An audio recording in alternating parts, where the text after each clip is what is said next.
little hope in some ways, because how can we look after the world if we can't even look after our own bodies? We can't even develop foresight about our own experiences, you know? I mean, take drinking, for instance. Most people like a drink, and they equate drinking with having a good time. They think, have a drink, have a good time. I'm going to get pissed, I'll have a good time. I'll pass my exams, I'll get pissed. I've got a new job, I'll get pissed. I'm going to have a really, really good time. So, the next time it's midnight and you're kneeling in a bathroom, face down the toilet, dressed really trying to be sick, remind yourself what a good time you're having, eh?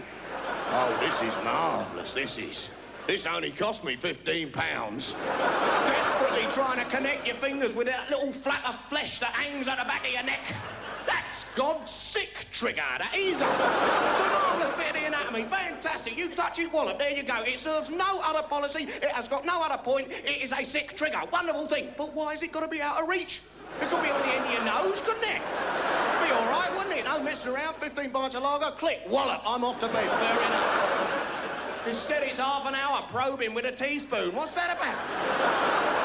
How can we protect the world? We don't understand ourselves, our own bodies. The body is a highly sensitive piece of natural engineering. It is a highly complex machine. You should respect it. I mean, you wouldn't pour 7 pints of lager in your stereo, would you? You wouldn't buy a camera that spent every New Year's Eve unconscious on the toilet floor. People are gonna learn. I mean, you live in a strange reversed world when you're drunk. A strange parallel universe where good is bad and bad is good. What a fantastic night we had last night, eh? It was brilliant. We could not walk. We couldn't talk. It was marvellous. You've got to get out of it. It's a drug. I mean, it's all right taking a mick, but it is a drug. Booze is like any other drug. I can't get off it. I tried cold turkey, didn't work. Too pissed to keep it down. Intelligent audience, the first pun gets a smattering of applause. Love it to death. You see, the world, it's full of useless things. We're consuming our environment in order to have things we don't need, the things we don't want. I mean, my fridge is the most useless thing in my life. Not just because it's got CFCs in the back. Do you know that? Your friendly old fridge, it's going to kill you one day.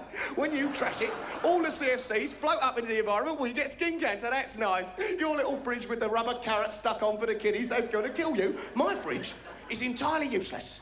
I pay 24 hours worth of electricity every day so that when I open the door, it will light up my face. There is never any food in my fridge. I buy plenty of food. I always seem to be down the shops. I spend 25 quid. I've got no food in here. Where's the food? I think my fridge is eating my food. It eats my food and then wets itself. It hates me, my fridge. I've eaten his food, think I'll piss on his floor. There's never any food in the house, and you can never buy food when you want it. When are they going to have open all night shops around the town? That's when you don't want shops open on a Sunday. You want them open in the middle of the night. That's when you need food. After a few pints of lager, that's when you'll eat anything. Go home, there's nothing in the fridge, there's nothing to eat. I'm pissed, I've got to eat something, must be something. Always ends up the same. Cornflakes with water. Because it's slightly preferable to squeezing a tube of neat tomato puree down your neck. People will eat anything when they're pissed, anything. I mean, why do you think Kentucky Fried Chicken stay open all night? Be honest. What do you mean? They give you a lemon clean-up square. That's nice, isn't it? A lemon clean-up square. It's scarcely adequate when you're throwing it up on a carpet, is it, eh? Bit of mine, Rowan Atkinson, love it to death. No, they should give you a bucket, shouldn't they? Maybe that's what the party buckets are for.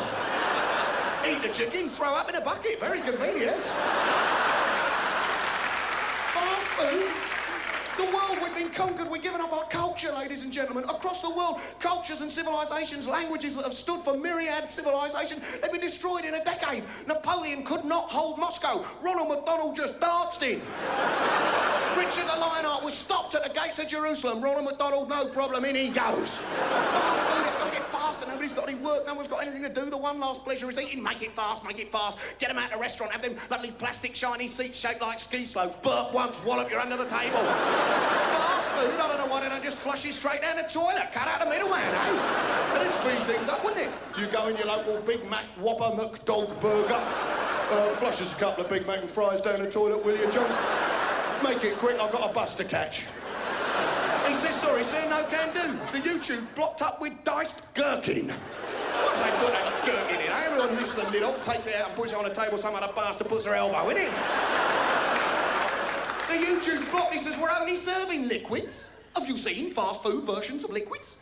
A triple thick shake, A liquid? You need an industrial suction pump to get it up the straw. Everybody sucks at once, the windows, the shop cave in. People will eat anything when they're drunk. I mean, ladies and gentlemen, if there's any young parents out there in the audience tonight who've got little kids who won't eat their food, get them pissed. Little Johnny, 3 years old, couple of vodkas. Fuck me, those Brussels sprouts look nice. I mean, all right.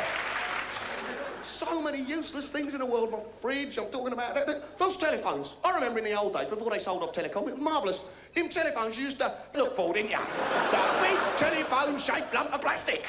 These days, it could be anything. I'm picking up the toaster, listening to the cat. They've got Mickey Mouse-shaped phones, Snoopy-shaped phones. It's a serious instrument. What's a Snoopy-shaped phone? How are you supposed to take it seriously? You're having a business conversation, you're talking to Snoopy's bollocks. So, ladies and gentlemen, a real pleasure to be, especially on this big night. Always remembering what Amnesty's about, what it's standing for. The new report on Tiananmen Square reminds us just how often and how much we must think about what all this is about. But right now, I've got to say goodbye. My name's Ben Elton. Thank you very much. Goodbye!